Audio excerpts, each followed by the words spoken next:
In this video, we introduce the chi-square goodness of fit test, where we evaluate the distribution of one categorical variable that has more than two levels. And by evaluate, we mean we're going to be comparing the distribution of that categorical variable to a hypothetical distribution. Let's give an example. In a county where jury selection is supposed to be random, a civil rights group sues the county, claiming racial disparities in jury selection. Distribution of ethnicities of people in the county who are eligible for jury duty based on census results are given in this table. So we can see that in this population we have 80.29% whites, 12.06% blacks, 0.79% Native Americans, 2.92% Asian and Pacific Islanders, and 3.94% other ethnicities.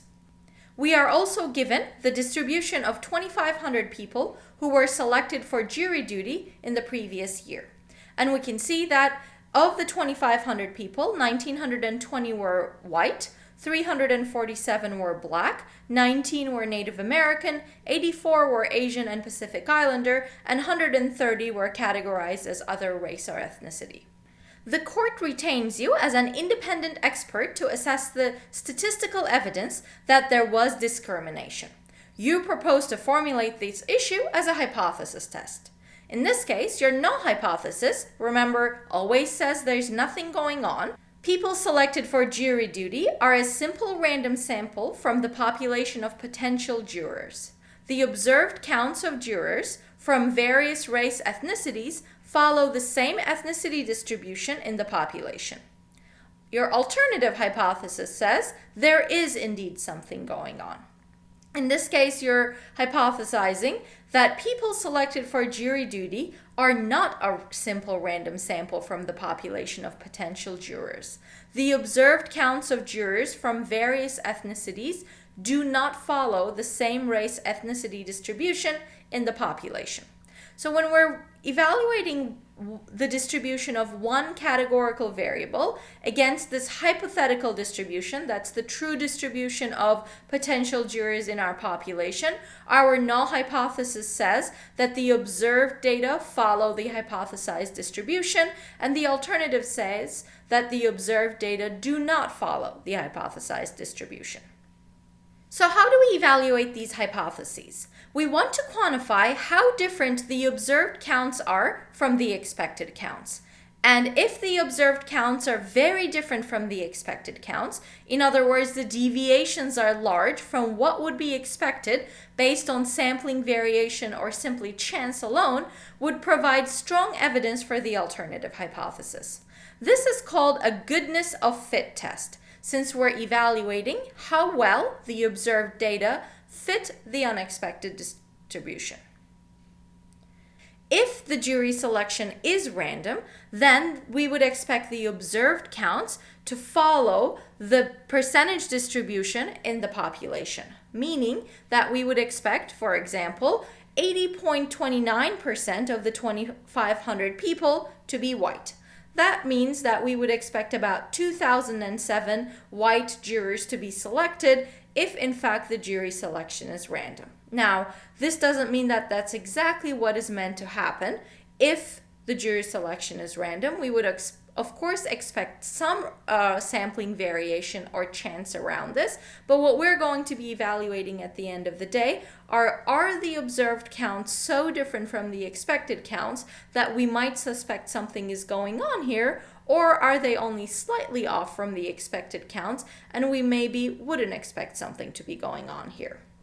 Similarly, for the black jurors, we would expect 12.06% of the 2,500 people to be black, so that gives us 302, and we can actually go through the entire list and calculate the expected number of Native Americans. That would be 2,500 times 0.79%, so only about 20, and that would be 73 for the Asian and Pacific Islanders, and finally 98 for the other races.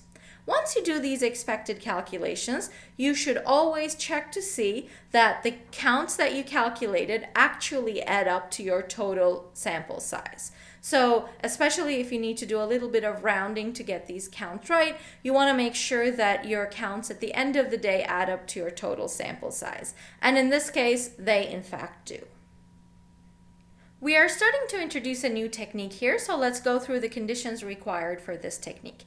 The first one is independence. We want to make sure that our sampled observations are independent of each other, for which we need random sampling or random assignment. And if we're sampling without replacement, we want our sample size to be less than 10% of the population. And we also want to make sure that each case only contributes to one cell in the table. So we don't want to, for example, identify a potential juror as both white and black. That is a possibility, but for the purposes of the chi-square test, we want to make sure that each case can only go to one cell in the table. This is also another way of thinking about independence, because if our cases showed up in multiple cells in the table, then the observations wouldn't exactly be independent of each other. For the sample size, we want to make sure that each particular scenario, in other words, cell, must have at least 5 expected cases. Let's remind ourselves quickly the anatomy of a test statistic. The general form of a test statistic is a point estimate minus a null value divided by the standard error of that point estimate. Earlier, we calculated the expected counts for our table, and it appears that we indeed do have at least 5 expected cases. We also have no reason to believe that these observations are not independent of each other, so it appears that we have met the conditions for this hypothesis test. What we need to do next is to develop a new test statistic for count data. But let's take a look back at what we've been working with so far. The general form of a test statistic is that it's a point estimate minus a null value divided by the standard error of the point estimate. There are 2 things a test statistic tries to accomplish. 1, it identifies the difference between a point estimate and an expected value, assuming that the null hypothesis were true. 2, it standardizes that difference using the standard error of the point estimate. So these 2 are going to be useful when we start thinking about developing a new test statistic for count data. That is called the chi-square statistic. When dealing with counts and investigating how far the observed counts are from the expected counts, we use this new test statistic called the chi-square statistic. It's calculated as the observed minus the expected for each cell squared divided by the expected counts, and we want to sum this over all of the cells. Remember, when we mean cell, we're basically referring to levels of the categorical variable. And we're introducing a new term here, not to confuse you, but because when we get to the other chi-square test that we're going to talk about, when we have more than one categorical variable we're dealing with, it's going to help to make the distinction between a level and a cell. So in this case, for example, we had 5 cells, so K would be 5. We saw in the formula that we square the differences between the observed and expected counts, and also, namely, this is a chi-square test statistic, so it is obvious that we're doing some squaring here. But why do we do that? 1, we want to make sure that our standardized differences are positive, because otherwise, if you add some positives and negatives to each other, they're going to cancel each other out. But another way of getting rid of negative signs would have been to use an absolute value sign, and it seems like that's not what we're doing here. Because by squaring, we accomplish one more thing. We accomplish that highly unusual differences between the observed and expected counts appear even more unusual.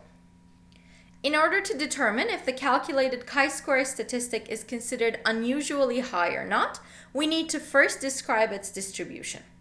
The chi-square distribution has only one parameter, the degrees of freedom. It influences the shape, the center, and the spread of the chi-square distribution.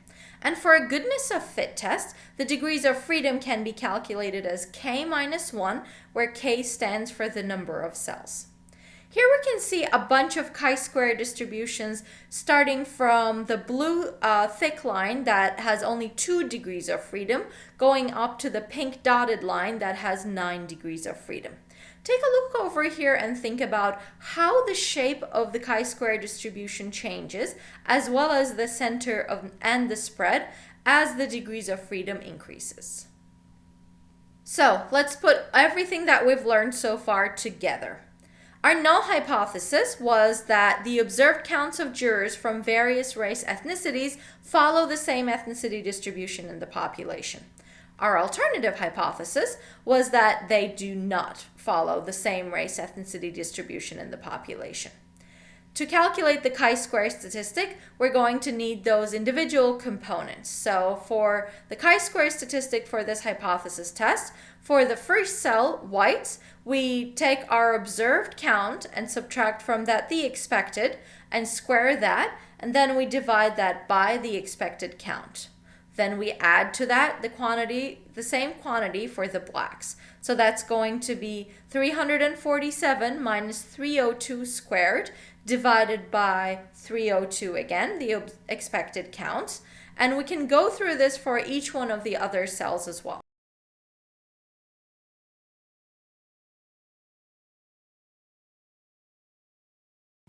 The chi-square statistic then comes out to be 22.63. In order to find our p-value, we also need to know something about the distribution of this chi-square statistic, and for that we need our degrees of freedom. We have 5 levels here: white, black, Native American, Asian and Pacific Islander, and other. So 5 minus 1 yields 4 degrees of freedom for this test statistic. Then the only thing left is the calculation of the p-value. The p-value for a chi-square test is defined as the tail area above the calculated test statistic. Because the test statistic is always positive, and a higher test statistic means a higher deviation from the null hypothesis. So just like f-tests, within a chi-square test as well, the p-value is always defined as the tail area that's above the observed test statistic. So our chi-square distribution looks something like this. It's right skewed, and remember that it's a squared value, so it always needs to be a positive number, and we shade the tail area beyond the observed chi-square statistic that we calculated. Well, how do we find that tail area? One option would be to use R. For that, we can use the p chi-square function, where we feed in our observed chi-square statistic, the degrees of freedom, and I've also specified that we don't want the lower tail, because as we just showed in a chi-square test, we always want the upper tail. And that p-value comes out to be a pretty small p-value, 0.0002. Another possibility is to use the applet. So in the applet, we first pick the chi-square distribution. Then we select our degrees of freedom, which was 4. And then we want to make sure that we're getting the upper tail. And we're going to look for the tail area that's beyond 22.63. It appears that in this particular applet, the maximum we're getting is 14.9, but even the tail area for the chi-square distribution with 4 degrees of freedom for any area that is beyond 14.9 is roughly 0.5%.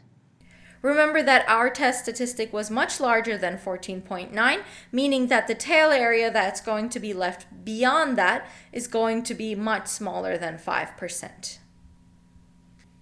And lastly, we can also use a table to find this p-value. So a chi-square table looks something like this. It works a lot like the t-tables, where instead of probabilities incited, we actually have some critical values.